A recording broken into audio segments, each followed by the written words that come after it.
sitaw o repolyo. Kaya paborito ginakong gulay mga idol. Bahala na sila sa karne, ako alam ng gulay.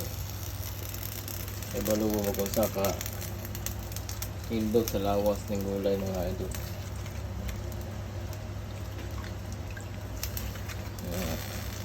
Okay lang siya mag-ugat lang mga idol. So magamay rin na makupot lang kasi. Nice. So di lang natin i-overcook nga itong repolyo mga idol ha, kaya mawala ang vitamins. Have a nice day guys. Delicious.